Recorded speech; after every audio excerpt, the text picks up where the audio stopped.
Alors, bienvenue sur la chaîne Farel Finance. Il s'agit ici d'une plateforme qui combine contenu éducatif et analyse football à travers le projet Foot Vision 237. Alors, aujourd'hui, nous allons essayer de travailler sur le plan éducatif en essayant de répondre à la question suivante. Comment donner une différence entre deux mots? Nous allons essayer maintenant de mettre à votre disposition une méthode simple et efficace. Une étude a montré que beaucoup d'élèves ou étudiants connaissent des définitions, mais échouent lorsqu'il faut donner la différence entre deux mots, deux concepts, ou tout simplement entre deux expressions. Pourquoi? Tout simplement parce qu'ils confondent définition et différence. Nombreux sont les étudiants ou élèves qui confondent définition et différence. On leur demande de différencier deux mots, ils essayent tout simplement de passer par la définition et ils s'arrêtent là. Ce qui explique le pourquoi ils ne trouvent pas on ne leur donne pas la totalité des points. Oui, c'est la raison pour laquelle on ne leur donne pas la totalité des points. Alors, si tu es un élève ou un étudiant et que tu ne veux plus commettre ce genre d'erreurs à l'avenir, reste avec moi jusqu'à la fin de cette vidéo. Bon, ce qu'il faut comprendre ici, que pour donner la différence entre deux mots, concept ou expression, en fait, il y a un certain nombre d'étapes à respecter. La première étape, en fait, consiste à procéder à une définition de chaque mot. Donc, toujours définir les différents concepts. Si tu veux donner la différence entre deux mots, tu dois d'abord commencer par définir chaque mot. Toujours commencer par définir les différents mots. Après avoir maintenant défini les différents mots, à partir maintenant de la définition de ces deux mots, il faut maintenant identifier l'idée principale qui oppose les différents mots. En fait, quelle est l'idée principale qui oppose les différents mots à partir de la définition donnée à l'étape 1? Donc, à partir de la définition donnée, je dois maintenant identifier l'idée principale qui oppose les différents mots. C'est ça, oui. Enfin, maintenant, si j'ai déjà maintenant identifié l'idée principale qui oppose les différents mots, il suffit simplement de procéder à la rédaction de la différence en mettant en place une phrase comparative claire. Il est possible que tout ce que je suis en train de dire depuis là résonne simplement dans vos têtes. Pour vous permettre maintenant de comprendre davantage d'où je vais en venir, j'ai prévu un exemple pour vous, afin maintenant d'illustrer tout ce que je suis en train de dire. L'exemple maintenant est le suivant. Nous allons essayer de donner la différence qui existe entre un amortissement et une provision. Parce que nombreux sont les élèves étudiants en comptabilité qui confondent le mot amortissement au mot provision. Ces deux concepts sont totalement différents. Alors nous allons essayer maintenant de donner la différence qui existe entre un amortissement et une provision. Oui, comme toujours, nous devons d'abord procéder à une définition des concepts. Nous commençons par l'amortissement. L'amortissement, d'une manière générale, est la constatation comptable de la perte subie par les immobilisations qui se déprécient progressivement avec le temps, l'usage ou en raison du changement technologique. Donc, pour faire simple, l'amortissement est tout simplement une perte de valeur d'un bien ou d'une immobilisation dans le temps.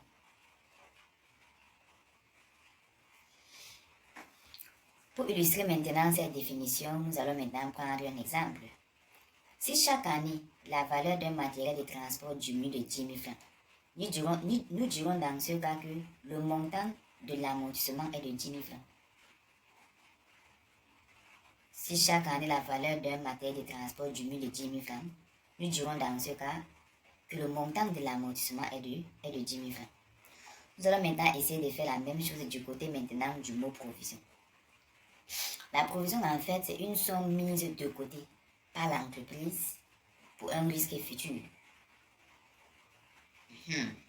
Prenons maintenant un exemple simple pour comprendre la notion de provision. Une entreprise vend des produits à crédit à un client. Mais l'entreprise en question pense que ce client risque de ne pas payer totalement sa dette. Alors, quelle est l'action que l'entreprise met en place? L'entreprise alors décide de mettre de l'argent de côté aujourd'hui. Vu que, étant donné que l'entreprise a vendu à crédit, si l'entreprise a vendu à crédit, c'est pour reprendre son argent en fait dans le futur. C'est pas quand même le jour de la vente, je pense bien que c'est dans le futur. D'une manière générale, c'est dans le futur, puisqu'elle a vendu à crédit. C'est pour reprendre son argent plus tard. Et ce plus tard, nous sommes déjà dans le futur. Donc, l'entreprise décide alors de mettre de l'argent de côté afin de couvrir cette perte possible dans le futur. Pourquoi l'entreprise décide de mettre de l'argent de côté? Si elle décide de mettre de l'argent de côté, tout simplement, c'est parce qu'elle pense que ce client risque de ne pas payer totalement sa dette. Oui, tout suit.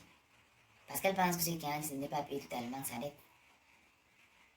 Donc, elle décide alors de mettre de l'argent de côté pour couvrir cette perte possible dans le futur.